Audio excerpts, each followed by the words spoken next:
So Shams says the U.S. Attorney's Office is investigating Malik Beasley on allegations of gambling related to NBA games and prop bets. Damn. Pistons fans are like, no, you were amazing for us last year. Why would you do this? It's like a player choosing to go to a different team, except that different team is jail. But is this even legit? I mean, how sketchy is this Malik Beasley game film?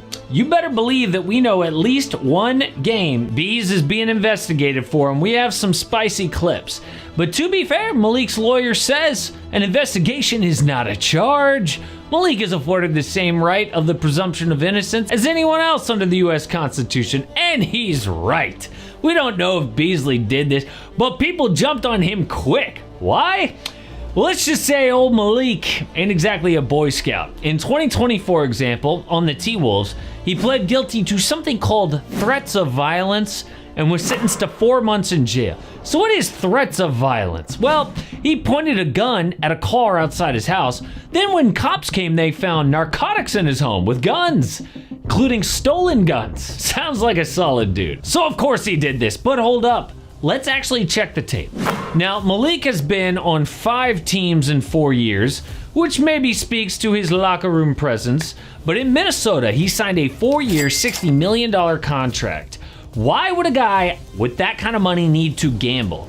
Well, the gravy train ran out in LA in 2023. After a terrible season, the Lakers did not pick up his team option for $16.5 million. Then he went out to get a similar number, but he couldn't find one. So he ended up signing 1 year, $2 million on the Bucks. And I am sorry, a 90% pay cut hurts anybody, okay? We know the stats about NBA players going broke after their career. Why? Because they start spending like it'll never run out, and then millionaires start living paycheck to paycheck. Now, I'm not saying that Beasley lived like this, but it would establish a motive. Now, before we get to this game tape, good news! Beasley set up for a 3-year, $42 million deal with Detroit, because dude was so good for them last year. As a solid vet, he hit 319 triples, the 8th best season in NBA history. Easily set the Detroit franchise record, but guess what? Those talks are on pause. He may have just fumbled a $42 million bag for maybe a couple of thousand, or did he? Now, there is one clip going around the internet where Beasley comically lets Tyrese Halliburton blow by him. And that seriously does look suspicious. Like, it looks like he's trying to let Hallie go by him on purpose, but that wouldn't affect his own props. That's just terrible defense. Then there's this play to end the Pistons season where dude straight fumbles a potential game-tying bucket. But the most suspicious to me by far is this. 5 seconds left in a near blowout. Beasley goes coast to coast like it's a game 7, and that bucket made the Wolves cover the spread. That is insane. However, the investigation isn't from any of those games. It's from the 2024 season only, and specifically January 31st, 2024 with the Bucks. The team was in Portland, and it was the Damian Lillard return game to the Blazers. Do you know what kind of guts you'd have to try to fix your own props on a national TV ESPN game? That is insane. So odds for Malik Beasley rebounds under 2.5 cratered from plus 120 to minus 250 before the game.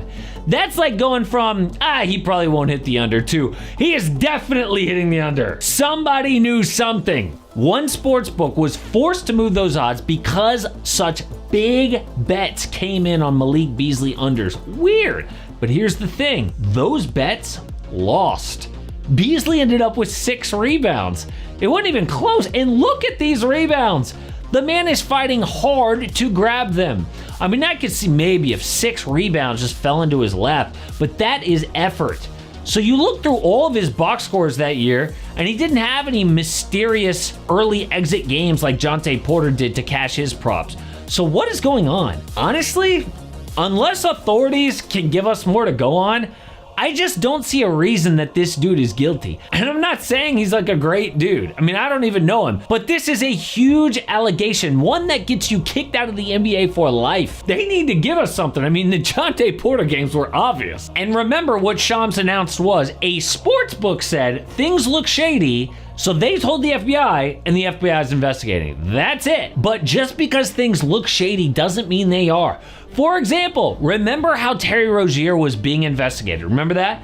Notice how we haven't heard anything about that? Yeah, because he was never charged, still to this day. And the NBA investigated Terry and cleared him of any wrongdoing. So technically, we have still only had one NBA gambling scandal. That was Jonte Porter. And how did they actually bust Jonte? Well, it started the same, right? A sportsbook noticed weird betting patterns, and in this case, it was DraftKings. A guy placed a Jonte Porter prop parlay to win big. See, that's the thing with props, right? They have such small limits that the most you can bet on is like $2,000, which wouldn't make sense for an NBA player to risk. But these same game parlays let one guy take Jonte points, rebounds, assists, and threes, and he made $85,000 on a single win. And they might have gotten away with it too. Instead, a few months later, the same two men walked into a DraftKings again and got real greedy. They heavily bet on Jonte Porter, and the slip they put in would have netted over $1 million.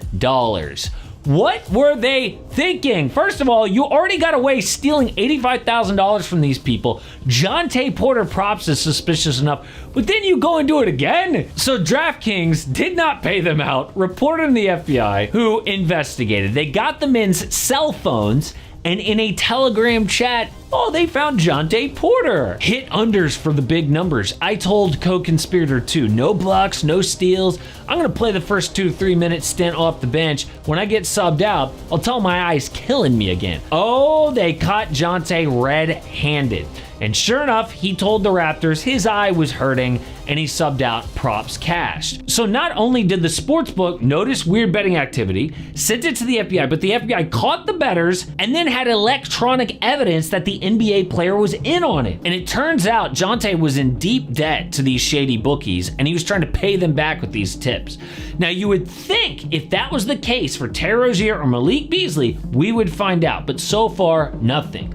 I will say that Wolves clip where he's hustling to cover the spread is really weird, but that happened when he was making more money than ever in the NBA. So it's not clear. All we know is just because Beasley is not the most upstanding citizen in his personal life does not mean he's guilty, because so far, this case looks pretty weak. Just Sportsbook notices something weird and reports it. That's it. But if you do want a deep dive on the official NBA betting scandal that we actually did have, the Jonte Porter case, check it out.